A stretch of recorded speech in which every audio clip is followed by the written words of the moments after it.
Hello and welcome to the morning sports briefing on New Zealand Sport Radio. Hi, I'm Paul and I'll be your host for today. Today we are going through, we have a new re-signing the head coach of English Rugby, and we have the retirement of various New Zealand provincial cricketers. We have an update on the NRL cost-cutting measures and the fights between the players and the organisation.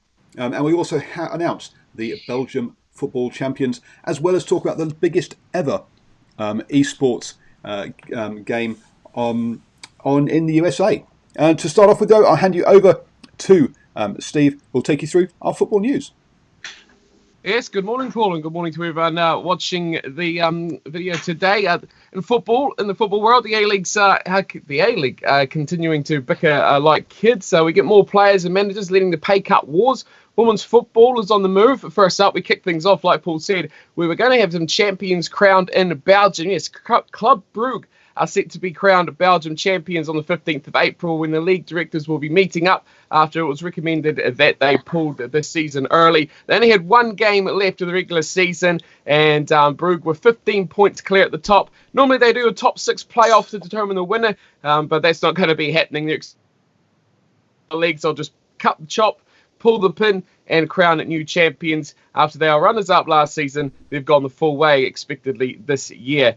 Moving on from that into women's football for a rare occasion. Now, the European Championship women's game, which is set to be held in England, has been moved to the summer of 2022. The move was expected after the men's Euros and the Tokyo Olympics were postponed until 2021. The competition was supposed to be in 2021, now moved a year later to avoid having two major women's tournaments in the same year. By the same token, the scheduling must be smart to avoid clashing with the 2022 Commonwealth Games, which is scheduled to take place in Birmingham, also in England. England looking to relive the highs, it seems, of 2012, when London hosted the Olympic Games. They're grabbing every sporting event that they can get their hands on. The qualifying for the Euros is still incomplete. Matches in April and June have already been postponed, so there's still a lot of water to go under that women's Euro bridge just yet.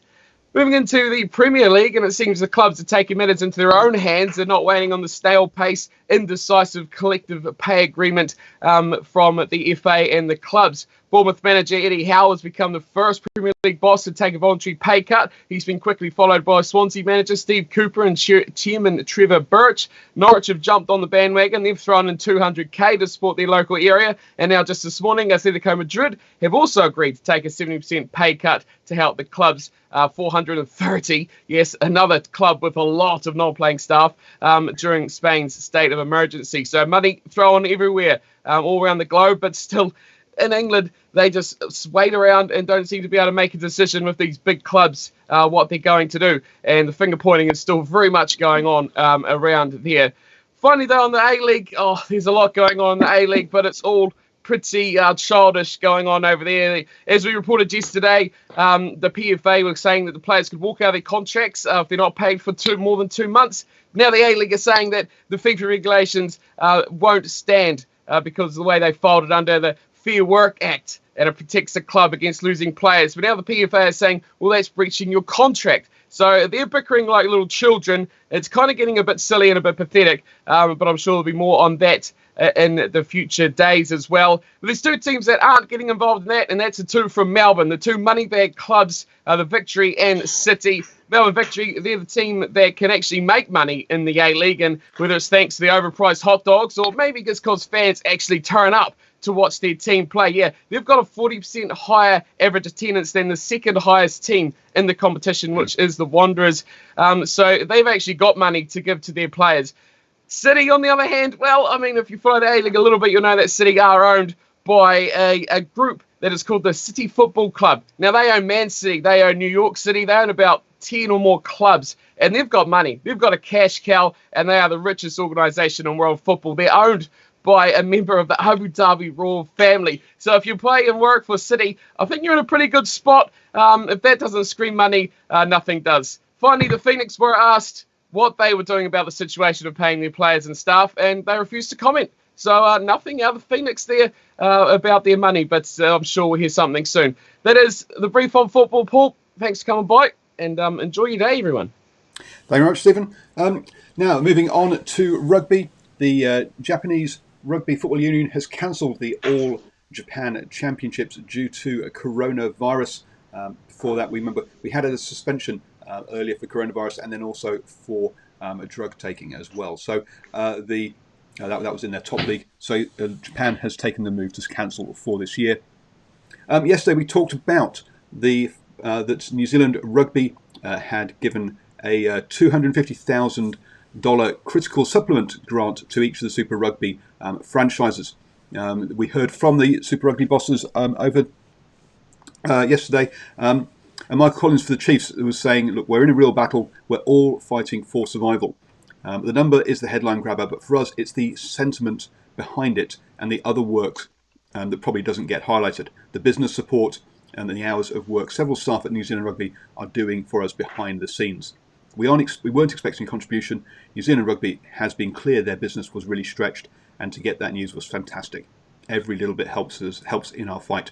So it really is the sentiment there, and showing that there is support between the organisations, and it's good to see them working together. But the actual cash amount itself is not going to be enough to tie them over. Some of the unions expect a revenue of $1 million per game, which shows you that $250,000 won't go that far. But hey, it's good to see them all working together. Moving over to England and the RFU, in some non-coronavirus news, the RFU have extended Eddie Jones's contract as the head coach of the men's national team through to the 2023 Rugby World Cup. There had been lots of rumours and talk of this happening, and it came to fruition yesterday. The RFU also announced that Newcastle Falcons would be promoted to the Premiership next season. They had won all 15 of their games this season and had a further 7 games left to go. So 2/3 of the season had been gone. With 71 points, they were 18 points clear of Ealing Trailfinders. So it's pretty clear that they were odds on to win the league and get promoted after they got relegated last season, in the usual yo-yo that we see between the Premiership and the Championship over there in England. I'll hand you over now to Stephen, who will take us through the birthdays today. Yeah, we picked on 3 this morning, and once again, good morning to everybody listening into New Zealand Sport Radio, whether you be via listening podcast or indeed watching the video.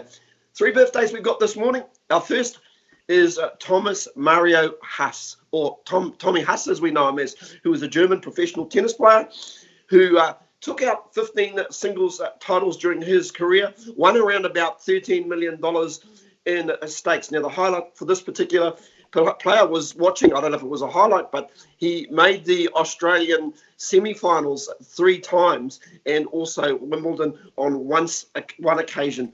And that was throughout his career. So he was born on this day in Hamburg in 1978. Now, a player that we know very, very well is Raul Falau. Now, the former dual international who played both rugby league and also playing for the Wallabies. He made 62 appearances for the Wallabies and 8 appearances for the Kangaroos during his career. He also spent time playing rugby, Super Rugby, also in the Japanese top league, but also in the NRL, but also had a stint in the AFL. Now, he played for the Greater Western Sydney team between 2011 2012. So Falau was born in Minto, New South Wales. Quite the athlete, only 30 years old, but born on this day. And finally, a player who'll put a bit of a smile on John O'Connor's face, John William Smith, is a former South African rugby player who played both hooker and prop for the Springboks. Now, he had a very illustrious career, but probably the highlight of his career, and then this man played between 2000 and 2011, was obviously holding up the Rugby World Cup in 2007 as the Springbok captain. Very highly regarded in South Africa. So John William Smith, born on this day in Polokwane, South Africa, 1978, 41 years old today. Happy birthday to them all, and there's our little party noise as well. Now, we'll hand you over to John, first time on the show. Welcome, John, as our cricket correspondent. Thank you, guys. And let me just say that if I'd known it was John Smith's birthday, I would have dug up my photograph of myself and my then two little boys with that trophy in 2008. All right, in this morning's update, two stalwarts of the New Zealand provincial game retire. Devon Conway is headed for the Black Caps. South Africa's cricket team are released from isolation, find they have passed through a wormhole of time and space, and no one in world cricket is prepared to play them. The heartwarming story of cricket fans dipping in their pockets to tell Ian O'Brien bugger off. And finally, if we have time, we have an interview with Faf du Plessis. So here we go. Here we go. So first off, Daniel Flynn played for both the Black Caps and Northern Districts, has called time on his 16-year-long career at age 34. In an interview with Stuff website, he said that representing your country is the ultimate for any cricketer. It's what you dream of as a kid, so to have achieved it is something I look back on with immense satisfaction. The people I played alongside throughout my career stand out for me. They're not just good cricketers, but good people, who I've learned plenty from both on and off the field. Winning trophies for Northern Districts alongside these guys was always special, and those are memories that I will never forget. He played 24 tests, 20 ODIs, and 5 T20 internationals, making a combined 1,325 runs. He's remembered for batting almost 3 hours in the second innings of his debut test at Lord's, and that 118 ball 29 helped New Zealand save the match and get a draw. He's also remembered for being a fan of the song "I Left Two Teeth" at Old Trafford after a vicious bouncer from James Anderson had him leaving the field bloodied. And his last international appearance came in July 2013 during a test match against South Africa. But he is best known for 135 first-class matches for Northern Districts, almost 8,000 runs, 21 centuries, an average of 35.04. That includes 100 first-class matches in which he led them for 47, aside from making 88 and a record 104 appearances for them in List A and T20 matches, respectively. So those 20 first-class hundreds for Northern Districts are the most by any batsman. The other retiree is... I'm sorry, I can't hear you, Paul. Oh, okay.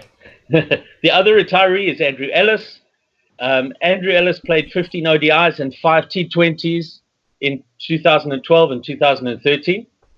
He is only the second player in New Zealand domestic history to have played over 100 games in each format. So that's 106 first class, 133 List A, and 127 T20 internationals.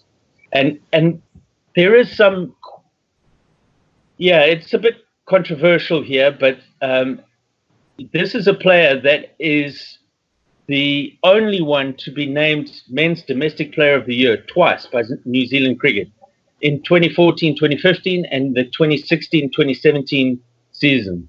That 2016-2017 season was the highlight of his career as he lifted the Plunket Shield and the Ford Trophy in his first year as captain.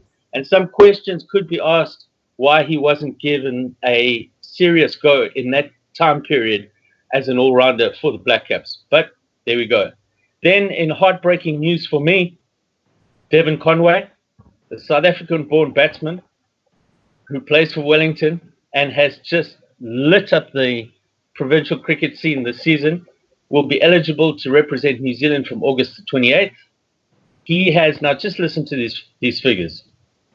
He has, in 17 first-class games for Wellington, has scored almost 1,600 runs at an average of 72.6. 400s, including an unbeaten 327 against Canterbury in October, only the 8th triple hundred scored in New Zealand. And it's not just that, he has topped the run charts in all 3 domestic competitions. That's the first class Plunket Shield, the List A Ford Trophy, and the T20 Super Smash. So I can just see him tormenting South Africa again, a la Grant Elliott. I can see him being just like Neil Wagner, taking a bucket load of wickets. And this is a player who battled to make it into the upper echelons of domestic cricket in South Africa. He comes over here, something agrees with him in the water, and I can just they've given an exceptional circumstances, the ICC, which means he can play in tour games before his August 28 eligibility. That's if the tour of Bangladesh goes ahead, and that's scheduled to start on August the 12th. I was going to try and find out what those exceptional circumstances were, and then I just realized that I didn't care enough, because I could just see that ball disappearing and Dale Steyn hanging his head, and we're all South African cricket fans weeping in our coffee. Anyway, heartwarming story. Ian O'Brien, the former New Zealand fast bowler, is said to return to his family after a fundraising initiative brought him the money he was looking for. So we'll post a link to his YouTube thank you that he sent to his supporters. So what happened was, just very quickly, he was in New Zealand to visit his parents, and the lockdown came. He bought 3 very expensive plane tickets at like staggering costs, and then and they were all cancelled. And I don't know if you know some of these stories about travelers that haven't had refunds from tickets that they bought. The airlines are not releasing the funds that people have paid. And you know what? He didn't have any money. And this is amazing. This is an international cricketer who was trying to get work picking fruit, but with all the hygiene considerations couldn't get work. And as a result, he put out an appeal and on his PayPal page, and he woke up to find that cricket fans around the world had paid for his ticket. Very heartwarming story, because his wife has a lung infection, and it means that he can get back to the UK, do her shopping, and protect her from being exposed to the virus. So she has that lung condition could put her life in jeopardy. He also, fair play to him, used the S word, where he told people, if you give me money, I'll talk to you about Sachin, right? So, but yeah, we'll post that up for you. It's a very heartwarming story. And unfortunately, Faf, we've run out of time, so we'll have to interview you another day. And thank you very much, John, for that and that heartwarming story. In this time, obviously, where we have so many negative stories, it's great to hear people coming around a player and helping somebody out. We might be thinking, why am I all shaggy and have a bit of a beard growing? That's because I'm doing the ISO beard, #ISO beard, to support local businesses. So if you can support your local businesses whilst during this time, they would much appreciate it. Going on to general sports news then, McLaren is the first Formula One team to resort to pay cuts due to the coronavirus. They have taken a temporary 3-month wage reduction